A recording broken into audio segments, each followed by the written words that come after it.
Hello there. I'm so happy you're here. Welcome to my podcast, Sacred Soul Sisters. My name is Justina. I am an Usui Holy Fire and Angel Reiki Master with over 20 years of practice, and I'm your host. I can't wait to let others feel the love of community and remind us of the importance of coming together instead of coming apart. Now let's take a deep breath together in through our nose and a long exhale out of our mouth. This is my intentions in a poem to set the tone for our sacred soul sister community. Here you go. Welcome, dear soul, to this sacred space where all are embraced with love and grace. From every land, from near and far, no matter who you are, you're a star. Feel the warmth, the light, the peace. Let your spirit find release. Here we gather, hearts aligned, to uplift, to heal, to realign. Breathe in deeply, feel your glow. Let your light expand and flow. As I pour into you with love so true, your cup overflows, your soul renews. Together we rise, in love we stand, lifting vibrations hand in hand. A mission of light, a journey divine. Thank you for sharing your soul with mine. Welcome to the Sacred Soul Sisters space, a home of love and sacred embrace. I'm so glad you're here. Well, there we are. Hello. Okay. Hello, beautiful souls, and welcome back to the Sacred Soul Sisters podcast. I'm your host, Justina, and I'm so grateful you're here with us today. This is the space where we can explore healing, intuition, the deep connection between spirit and self, and where we share wisdom and stories to help you remember the light within. Today, I have a very special guest joining us, William Fitzroy. William is not your typical spiritual teacher. He is, as he refers to himself, part mystic, pragmatist, channel, and strategist. He is able to blend ancient wisdom with a grounded modern approach. And he is the founder of the Art of the Seer Academy, which teaches a numerous amount of different things that we will get into and he will explain to us. And we are so excited to have him. William has a gift for translating mystical concepts into wisdom. I'm so excited for this conversation we're about to have. Let's dive in. William, so your bio beautifully blends mysticism with pragmatism. I can't even say the word this morning. It's I need morning. more of It's my all right. coffee. Can you share a bit about your personal journey? Like what sparked your path into all this craziness, for lack of better words? Yeah. I certainly this is not ever what I thought I would be focused on in my life. So it has been an interesting journey to get here, and I'm very glad that I'm here, but it's been a windy road. I think if I go all the way back to like when I was a child, I was very sensitive to other people's energy, but growing up in the late 70s, I don't think anybody had the language for that in a certain way. Right. Right. So I think I just was an odd child. I was like very imaginative. I was very creative. And as I got older, like I found respite in the arts, which I think a lot of sensitive people do, in theater and music. And, I was a big writer for a long time. I was always had my nose in a book, very Belle from Beauty and the Wow. Beast. And Hmm. I think all of that was because I was just so sensitive to other people's energy. And so those things were like an escape from sort of everything that I was aware of. As Amen. I got older, um, I think you find ways to cope, right? And then eventually the training wheels come off of those and you become an adult and you're expected to just like sort of figure it out and be an adult. And because I was so sensitive and I maybe found respite in these weird places, once I became an adult and kind of didn't have a lot of that to lean on, my life just kind of fell apart, honestly, in my early 20s. Um, and so I was really seeking. I was seeking for answers. I was trying to figure out what is this thing that I do? I thought I was being an artist. I thought I was being an actor. I thought I was being this. thought it was being gay. I thought it was like all these different parts of me. I was like, oh, this is why I'm so sensitive, or this is why I feel this way about people, and can sort of match to their energy so easily. And then just finally realized it was because I was psychic, which was like the last thing I ever thought was what was going on, right? But I took a So minute. did you grow up in like a home? Sorry to interrupt, but like, did No, you no, grow up in a please. home where, everybody was clairvoyant, like people were sitting around the table doing tarot cards? Like No, what was your not at all. childhood like? So it wasn't like that was your environment or No, anything. not at all. And I think that's why I didn't have the context or the language for it really.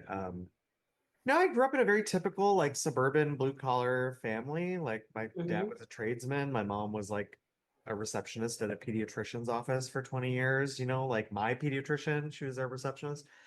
So it's just a very normal sort of Spielbergian suburban childhood. And here I was, this like alien baby who like just like didn't fit into any of that. And my parents did their best with me, I think. Sure. And I certainly, don't feel like I had a bad childhood, but I was always a little different, and I was always pushing the envelope of what was appropriate and acceptable to be conscious to or aware of. I remember my mom tells this story of we were at the grocery store. I was probably like 7 or 8, and we were like waiting in line for the cashier, and there was a man standing behind us, and I turned around and I like tugged on his coat, and he looked down at me, and I was like, why are you so sad?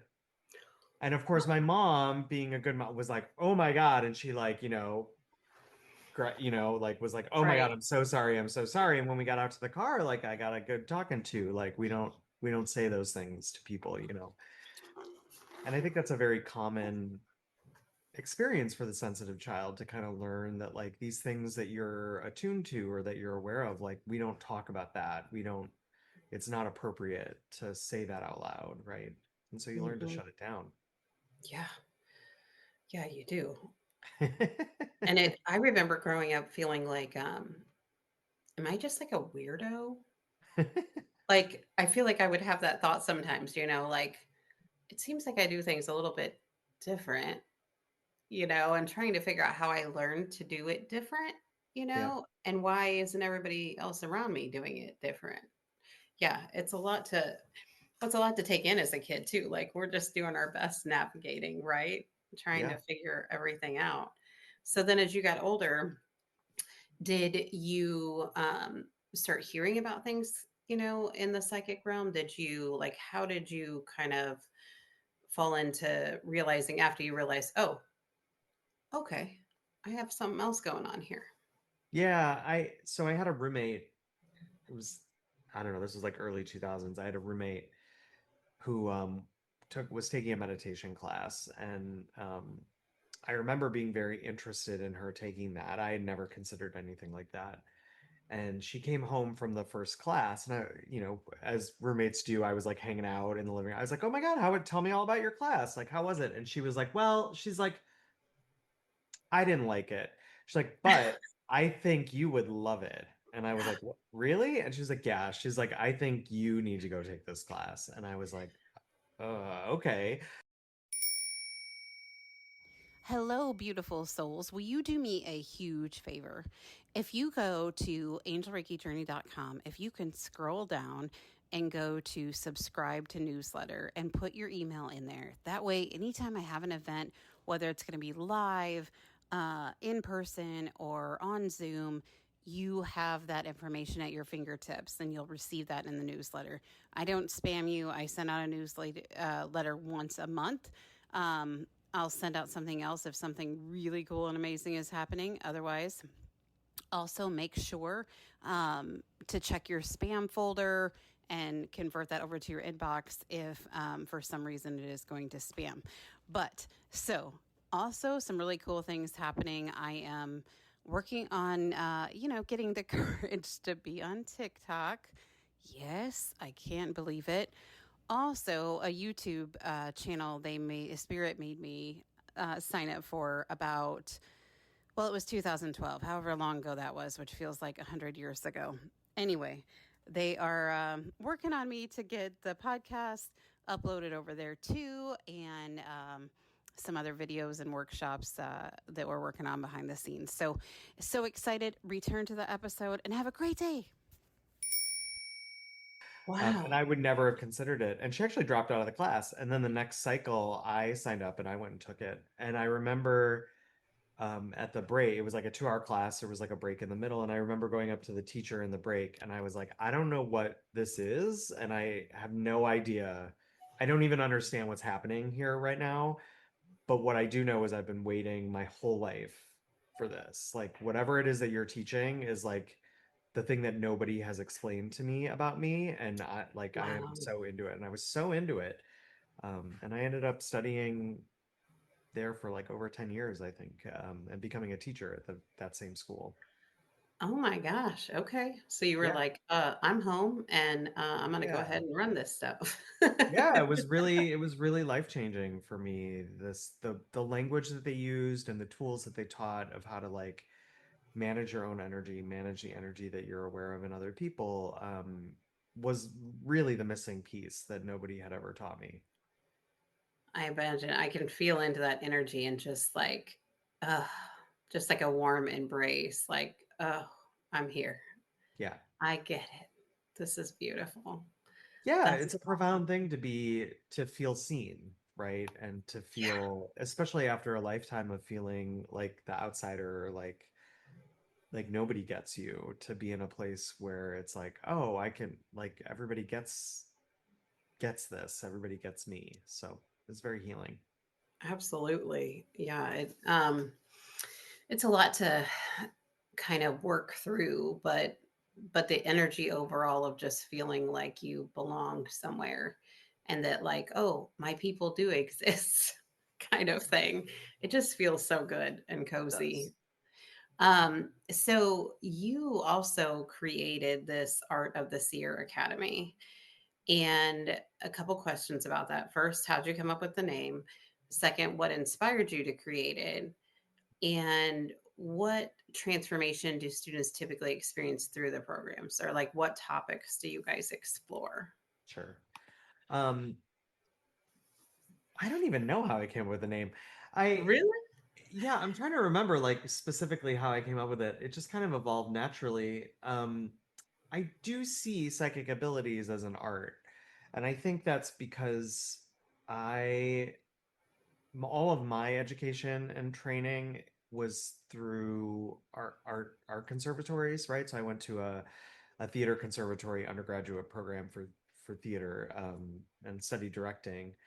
But through that learned how to develop, there's a real craft to developing your voice as an artist. Hmm. And art schools teach this very well, or at least some do. And what I found in my own psychic training was some of that nuance was missing. So what I've tried to do is really bridge that gap between sort of the technical aspects of being psychic and the way you learn Hmm. form and function, and like how to give a reading, how to give a healing, which is all great, but then layering in, but like, how do you do it? Like, how do you develop your unique voice? It's not just about, somebody taught me to hold my hands like this. It's great. That's the Right. template.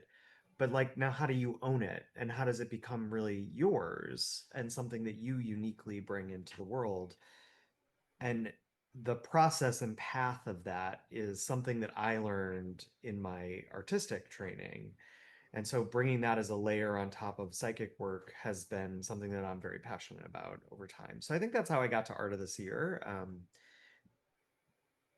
Yeah, I love that. And I think that that's so important. Like when I teach my Reiki classes, I try to really reinforce, this is, like you said, the template. Like this is, the black and white sort of part of it. This is a process, but you're able to bring your beautiful gifts into it, right? So you can kind of adjust it after that. We just have to have the groundwork. It's just like I'm also a nurse. So you go to nursing school, learn how to be a nurse, but then you learn your own way of kind of doing it. Yes, you still hit the big points. You're still going to take someone's blood pressure. You're not going to be like, oh, just don't want to, you know.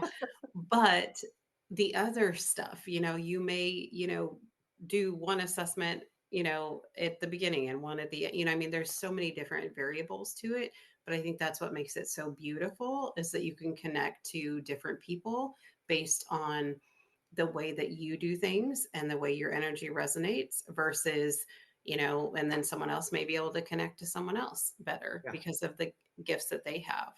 So, what kind of things do you guys discuss in the art of the seer? So we work with a style of meditative embodiment tools.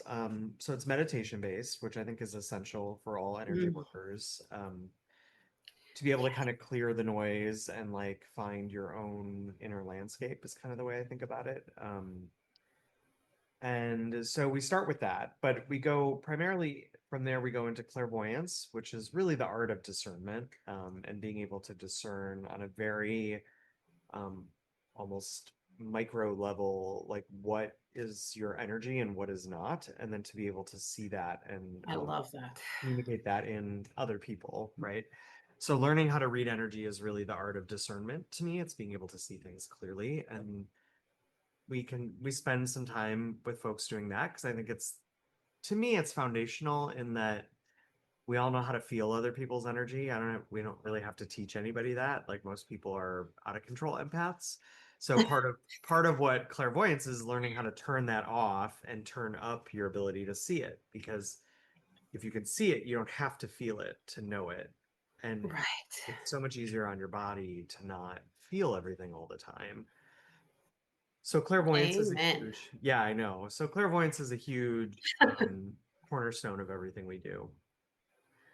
I love that so much. So, are there different topics after that? Like, do you talk about other clairs? Do you go into um, like talking about how to do a reading per se or Yeah, anything like that? everything we teach is very functional. So it's all about like it's all tools based and it's all technique based. So everything Awesome. is through the lens of how to you learn.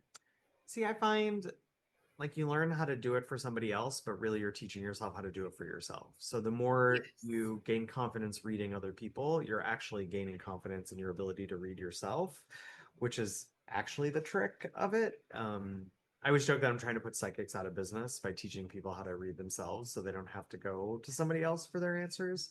Um, Hmm. but sometimes it's nice to go to somebody else and just have them do the work a little bit. Like it's nice to not always have to be responsible for it all. Right. Right. It is. And sometimes, because we're all human, right? Still, knock on wood. But sometimes we still get in our heads. Like I know I do, sometimes I'll be on a certain topic or really looking into things, feeling into things, but I also have, 80 other things going on with like my family, my kids, my job, and so I'm like, gosh, I'm trying to like get in that place where I can really focus and dive into this. So sometimes having a good friend also in this field is super helpful to kind of touch base every now and then and be like, hey, am I losing it? Like, I feel like I'm right there, but I do feel like it is oddly naturally easier to pick up on someone else's stuff at the beginning than it is your own. Why do you think that is? Do you have any thoughts on that? Yeah, I think we're just taught to not pay attention to ourselves. Okay. Like, I think we're just conditioned and taught from a very young age to have our awareness on everyone and everything else. And, I think the current, like, if you scroll through Instagram and you watch all the ADHD, autism TikToks now, where everybody's talking about Hmm. all these things, I think what they're really describing is just the effect of people not being self aware in a certain way and feeling like feeling like that's wrong in some way. And we've been taught from childhood to turn off those gifts, to not turn around and say to the guy behind us, like, why are you so sad? When, like, what that really teaches us is to shut that down and not notice that about ourselves either. Right. Wow. Yeah. That's very true. Yeah. Yeah. It's very interesting. And I think sometimes, in our upbringing, we get the thought process going that, we're selfish if we tune Sure. into ourselves too. Like, we don't want to be selfish. Like, we don't want to be perceived as like we're all about ourselves. In fact, we realize we've shut down like all of our energy centers essentially. And so that Yeah. didn't really work out the best either. Well, So definitely as a healer, right? And you'll identify with this, I know, because you do so yeah. much healing work. Like you have to heal yourself first. Like Oh, you can't give from look, an empty cup, right? And I I think need you. Can you repeat that? you have to heal yourself first. You can't heal from an empty cup. And I know Yeah. I know my parents certainly did not understand that concept and are paying for it later in life, right? And Right. watching people sort of go through that is really hard, Hmm. especially when they're not willing to take some self-responsibility for their own healing. Yes. And it's an ongoing process, right? Like sometimes we don't even know about a certain layer that's there to heal until we've healed the crap on top of it, right? Yeah. So it's ongoing. I try to, relay to my clients too that, I used to have the mentality that like, oh, okay, wait, I've healed this and this. I'm good. Like I should have be chilling the rest of my life, right? Yeah. Yeah, no, like you don't meet a certain quota and you're done. Like, unfortunately, it doesn't work that way, right? But the adjustment to it does get easier. And Yeah. the knowing of you are still fully supported in everything that you're doing from all of these beings in the unseen world, let alone, some pretty awesome people that are here. But I think that it's so important to invest in healing yourself. And sometimes what I've seen in some healers is, they're incredible teachers, incredible leaders, and all of these things, but they take their clients or their students to a certain point, and for some reason they can't get past that. And a lot of times that reason is because they haven't done that work, right? Yeah. So, yeah, I spent a crap ton in inner child work, like, ugh, still doing some of it, but 10 years were like hardcore and it wasn't exciting and happy to, to be clear. But the other side of it, oh, Yeah. is so freeing. It's so freeing to know that like when we heal something, that doesn't mean it's going to kill us to heal it, right? We Yeah. can do it. We went through it, so we have the ability to heal it. So I love that you said that. There's a lot of people that are really curious about their psychic gifts, or their intuitive abilities and that kind of thing, but they get a little intimidated or uncertain or a little creeped out, or, they're kind of like on the fence of a couple different things. How do you help people, clients or students, demystify the psychic path and make it more approachable? Like, how do you, um, is there some information you'd like to give to kind of help put them at ease? I think the one thing that we try to do at Art of the Seer is make it fun. I think I people love learn that. better when they're having a good time and laughing. So like Yes. sometimes I've been in spiritual spaces that feel very heavy, and I don't just mean like Yeah. I mean like self-important heavy and like, Oh, oh, we're only here for the deep work. And it's like, well, the deep work comes, but it usually pokes its head through the light work, where it's like, oh, right. we're just kind of like doing this thing, and then it's like, oh God, that is like a really big deal. Yes. So we try to keep things light and fun. So we have a lot of drop-ins and weekly events for the membership that are like more playful in nature. I love that. And through that I find people can let go of some of the anxiety about it needing to Yes. be important or deep or blah blah. The other thing is we're a practice-based community, so there's a lot of permission for people to just like your only job, we always say, is to just show up. Like I nobody's love expecting you to give a perfect reading, no one's expecting you to have a perfect reading. Like that. we're just Mm-hmm. here showing up, practicing our tools and practicing them together because that's more fun. And I find that that tends to mitigate some of that anxiety that people have stepping into it. Um, so we try to have a good time, basically, is what I'm trying to say. It feels like you create a safe place for people to be real. We try. which is so big. And Yeah. I think that there are definitely some programs that are very rigid in their learning, and maybe that works for some people, but sometimes, in the world that we live in right now, we have plenty of anxieties Oh my God. living all around us. So the fact that you create something that does bring some humor to it too, I think is so beneficial, not just for them to release their anxiety, but it's beneficial for the body, right? Yeah. Like if you can laugh and just kind of like exhale and know that like you don't have to show up super proper and Yeah. fancy every time you come to class or come to, anything like that. I think that that's absolutely beautiful. So I'm sure your students are very happy about that.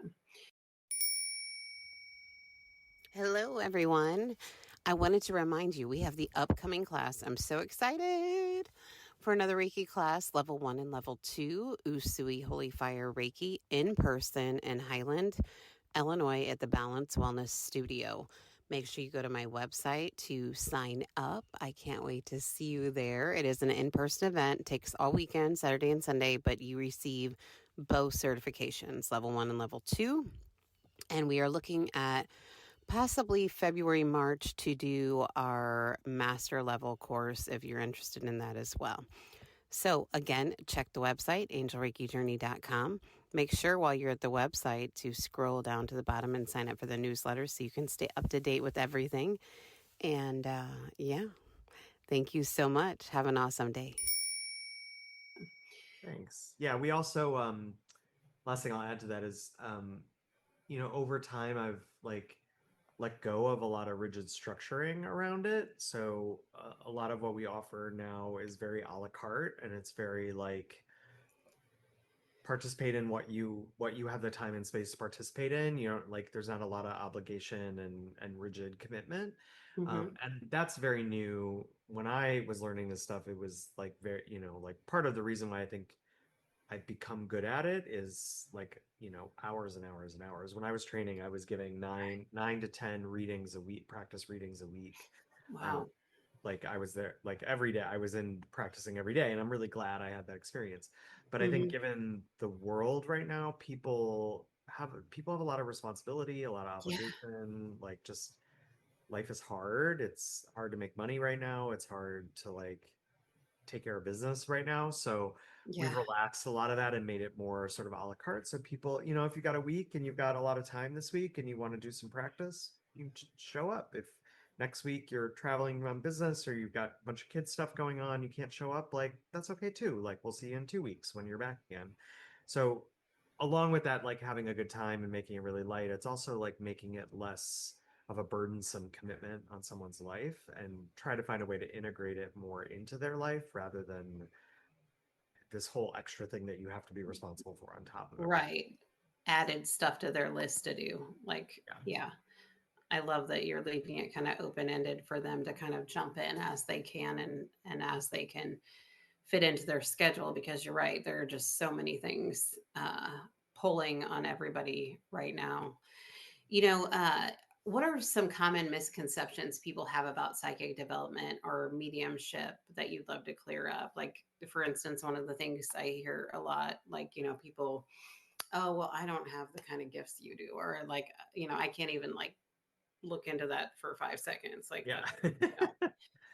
so Yeah, I think the most common misconception about sort of psychic is that you can control what happens to you. So, like to me, being psychic or clairvoyant or like however you want to frame it is not about controlling what it's like not about controlling the wave, it's about being able to ride the wave when it comes. And I think people very quickly learn that this work is not about trying to make things happen or keep things from happening. It's more about being able to move with grace through the things that happen and not losing your cool or not losing your space with that, and being able to um, you know, ride the wave in a certain way, which is an art in and of itself. If you ever talk to a surfer, like surfing is not just technical. There's an art to that as well. Um, as far as mediumship goes, which I do see is a little bit different than clairvoyance and sort of just general psychic, I think the misconception is that mediumship is about talking to dead people, which it can be, but mediumship is actually so much more than that. And it's something that people are doing all the time without realizing it.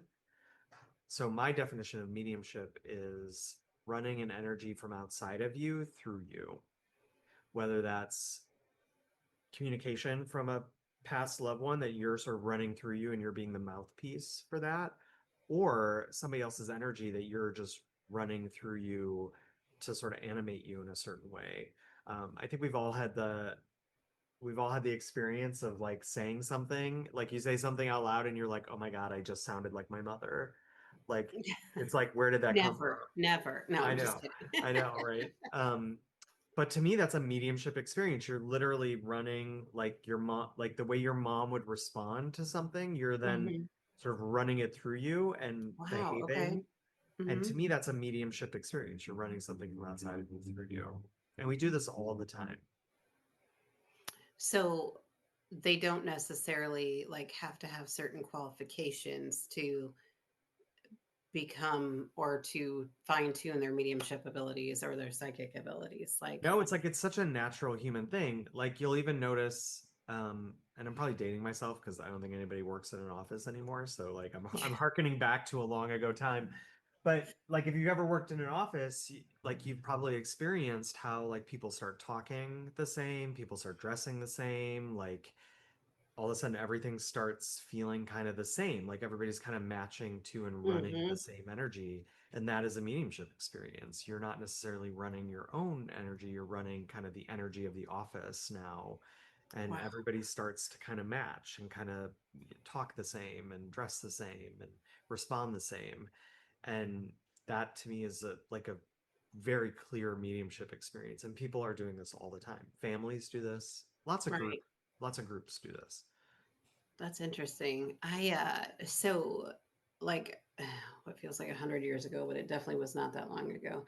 Um, I really don't know how long ago my first mediumship experience, like that I was aware of, where someone was talking to me that was no longer here, right? And I thought that how it was, like that was the only type of mediumship initially. And I was like, okay, somebody that has passed away is speaking, like, I know this is not my thoughts and my voice, and they're talking about this red sweater, and they're talking about how she wore it the other day, and she really wanted her to pick the blue one, and she kept going back for, like something, whatever, right? Well, then about, I guess, 8 to 10 years ago, somewhere in there, I had a patient that had a stroke and was nonverbal, and her family had come in and they were trying to figure out if she wanted a Dr. Pepper or a Diet Coke or something like that. And they had both of them. And I'm just standing there next to her, and I don't remember what I was doing, washing her face off or something, and working in my nurse role at that time. And the family just kept saying, like, what do you want? Can you nod? Can you lift up your finger? Can you, and she's staring at them. And then I heard very clearly, I want a freaking Dr. Pepper. And I was like, after I about peed on myself, because I was just like, what the hell was that? Like, she's totally alive.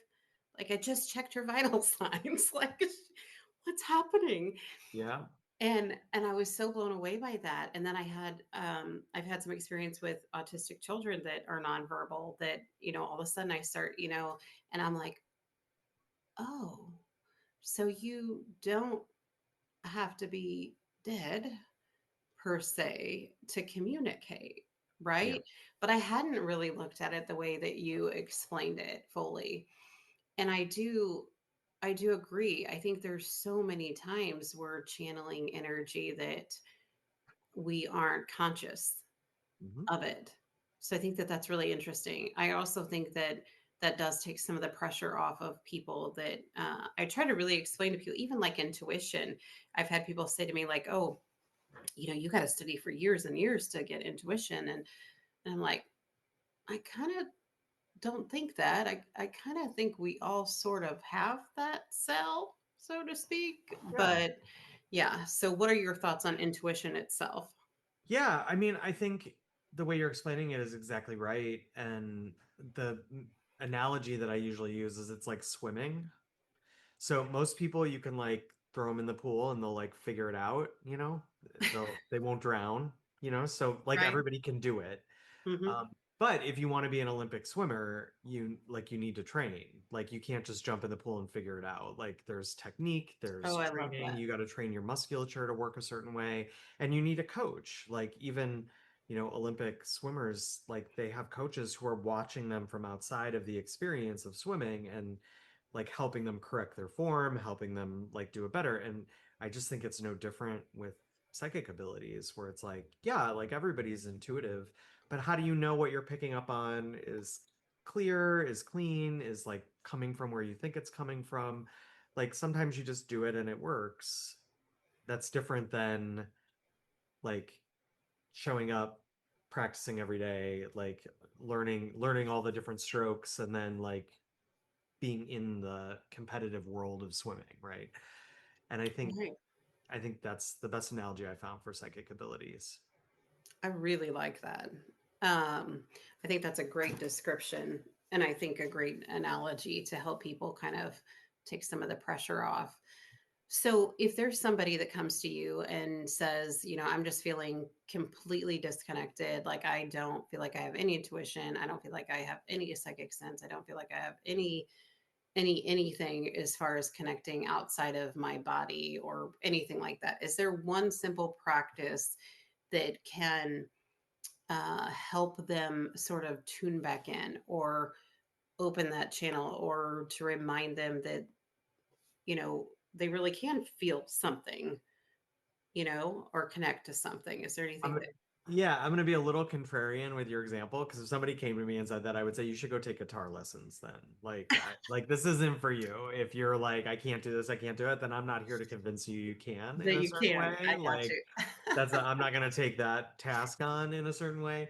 I love But that. I'm only joking with your example. No, I think, the thing I counsel people when they first start is everybody wants to get everyone wants to run before they can walk. Yes. So, like, Yes. if you really want to learn a new skill, whether it's playing the piano, playing the guitar, improvisation, acting, like whatever it is, whatever you want to learn, you have to start at the beginning. And that doesn't mean it's going to take you a long time to get to the good stuff. It just means you have to have a mastery of the basic tools in order to get to the like level of awareness that you're looking for. For instance, we teach a lot of classes on astral projection and dream and like lucid dreaming and dream work, which Mm, is like so fun and so great.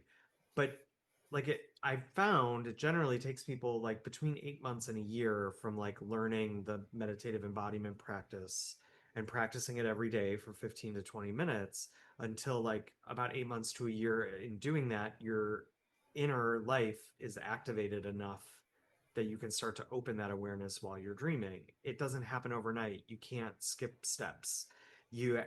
Like it's a musculature you have to train. So it would be like going into a gym and trying to, bench press 300 pounds the Yes. second day you're at the gym. You can't. It like you're gonna, Nor should you try. nor should you try, right?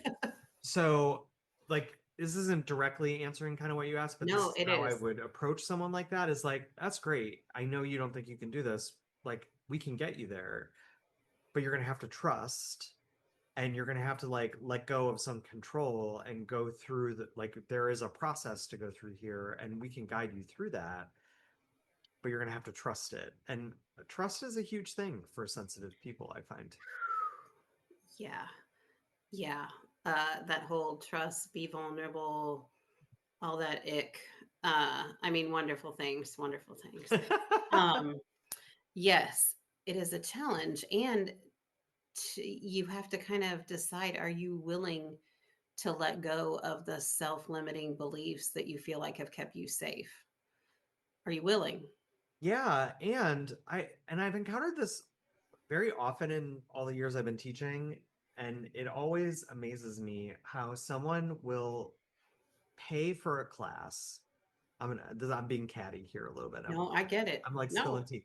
But they'll be legit. like, "Oh my God, I want to take your class." And they show up and then the whole time they're like fighting me every step of the way or trying to prove it wrong or trying to like show Hmm. how it doesn't work, like or being very contrarian about it. And Yes. listen, I'm not asking anyone to believe anything. All I'm asking you to do is just show up and try. I don't know, just try it. See if Right. it works for you. But it's funny to me the amount of people that will come into a like a learning environment and be like, I want you to teach me what you know, but I'm going to fight you every step of the way. And I'm always like, what a waste of everybody's time in a certain way, right? So, so that would have totally been me. Uh, 20 plus years ago, I was totally that person.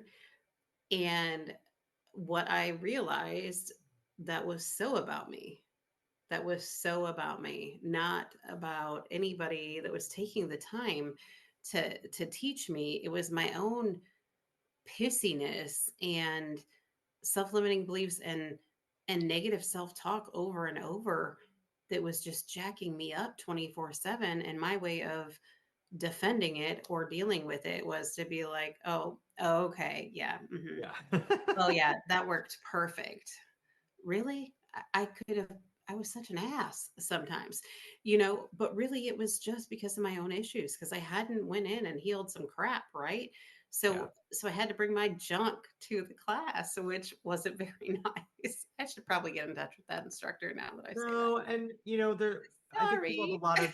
people have a lot of trauma around spiritual spaces, and community spaces. Just, we've all been in bad ones and we've all been Hmm. felt taken advantage of. We've all felt, levels of control and, even manipulation, I'll call out. And I think those Yeah. are all very real things. But you're never going to get anywhere if you don't trust anyone.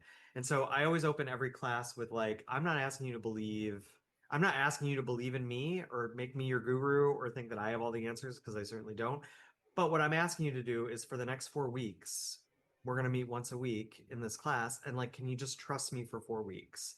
And then when the class is over, you don't have to validate me. You don't have to tell me I was right. You don't have to, but like, if you're going to be in the experience of it, like just choose to be in the experience of it. And then you can go have a different experience after that. But it does take just a little bit of trust. That would have been great terminology for me. I would have also been writing down, like, okay, so September 26th at 4 p.m. I am done trusting. So I Yep. love that. But it is so true. The trusting part is hard, Yeah. for a lot of people, and I get it.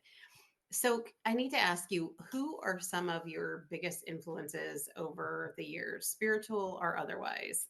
This can be, from an actor to a spiritual guru, teacher, anything like that. Who are some of the biggest impacts in your life? You know, I'll go to like authors that I've read. It's funny, I'm very attracted to certain spiritual lineages that like sort of theosophy and spiritualism from around the turn of the century. I've always been very attracted to that. So like I read a lot of Rudolf Steiner, I read a lot of Gurdjieff, who is a Russian mystic, the Fourth Way teachings. I'm very into that. All of my work is about taking spiritual information and updating it into present time. Even the teachers that I studied with 20 years ago, I find a lot of the stuff that we did like it like doesn't apply anymore in the Oh, like okay. the age that we're in. Like I think Hmm. modalities of healing, modalities of meditation are changing. The world is so different. Like I think about this all the time. I remember taking a class in like 2004 or 5 about spirit guides, communicating with spirit guide, and I was like, oh my God, like I was like, I can't tell anyone I'm taking this class. This is so scandalous. It Oh, was like 100%. Yeah. I like it's all over. Everybody's doing it now, right? My other joke about this is like, you think about like the new age movement and like you can buy aromatherapy at Target. Like the That new is age so funny. happened. It like the new age is the Yes, age. We're in the new age. So that's so true. like I think what is Siri or Alexa if not spirit guide, right? Like it's so commonplace now. Like I just say Wow. out loud in my house, like, "Hey Siri, like turn all my lights off," and they all go off. Isn't that like what like that's a spirit guide relationship in a certain way, right? Wow. So like what I get very passionate about is how do these sort of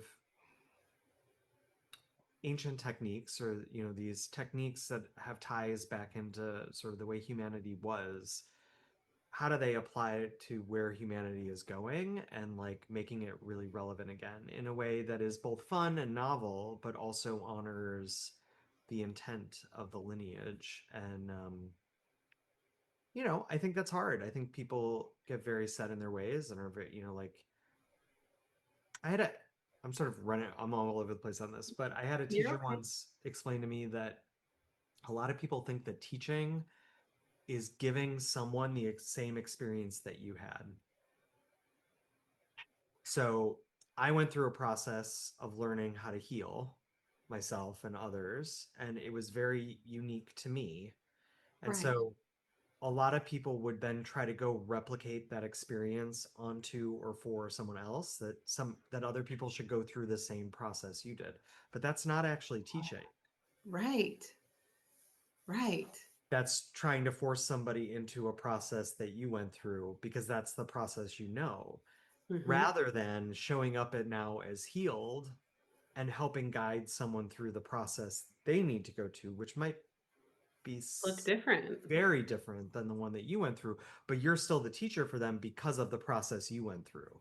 So it's like, rather than just trying to replicate the way it's been done, it's like, how do I embody what it took for me to get here and now create opportunity for other people to take a step forward in a way that's very unique to them? Yes, I love that.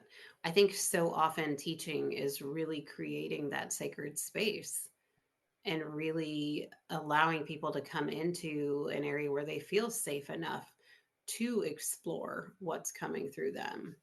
I think that's so important. So, Yeah, absolutely. and you could say like true teaching is not about making someone like you. It's about making someone more like them. And that takes a level of Mm, discernment and neutrality. Like if you think even back in your own life to the like not even in spiritual spaces, but the teachers you had as a kid growing up, the ones that you really felt connected to and seen by were the teachers that weren't teaching you lessons out of a book. They were teaching you something different, which was how to have space to be yourself. yes, yes, 1,000,000% for sure. So, for listeners that feel drawn to your teachings, where can they find you? Where can they learn more about Art of the Seer? Yeah. And how would they go about enrolling in? Is Art of the Seer a program itself, or is it a membership, or what is it exactly? Yeah, we're at artoftheseer.academy. It is free to sign up for a member profile, and with that free profile, you get access to weekly events that anybody can come to. So we have drop-in meditations. You can come give complimentary readings from people in our training program and other people in the community. There's a whole library of meditation drop-ins and workshops that you can take just for free. It's an open library for anybody with a profile. So we do that because I just think nobody owns information, so happy to share kind of the collective vibe of the community with people who maybe want to try it out and see if it's a good fit for them. And Hmm. then from there, we have a bunch of electives that you can sign up for, and those are like 4 week, 10 week, couple several months, and you can find all that on the community site once you've got a free profile. Great, great. Yeah, And do you do any one-on-one type I sessions? do. Yeah, I still do readings and healings one on one. I also do some one on one coaching. Um, the older I get with the one on one coaching, it's like I find that people get more out of a community experience. It's more fun when you're laughing with a group of like-minded people, even if it's three or Right. four people. I just find people connect better that way. But some people do prefer sort of one-on-one coaching work, and I do offer that as well. Okay, great.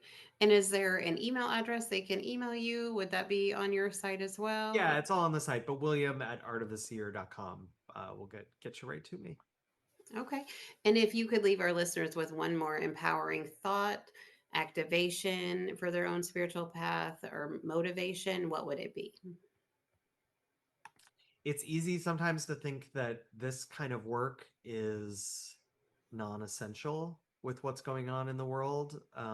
Like there's too much going on. Like meditation seems like I'm not doing enough. But actually, I would say like this is actually the time to be waking up in this way because the world needs your presence. It needs your gifts. That's what we're all here for. So it's the perfect time to connect to yourself in a deeper way. Absolutely. And I think anytime we take a minute to heal ourselves or to raise our vibration and our frequency, it does nothing but good things for those around us as well. And I think our world could use a little raising the vibe stuff. Yes. So thank you so much, William. I'm so appreciative that you joined me today. I love learning about the art of the seer. I can see that you are passionate and working from your heart, which is where the seat of the soul is, per Gary Zukav. But anyway, so thank you so much. And everyone, please go and follow him. I will have everything in the show notes on how to get in touch with him. Have a great day. Thank you, Justina.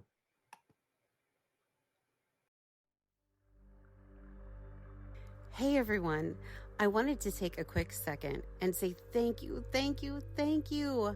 I'm so grateful for you. Thank you for listening to this podcast. And I want to take a minute and ask for a quick favor.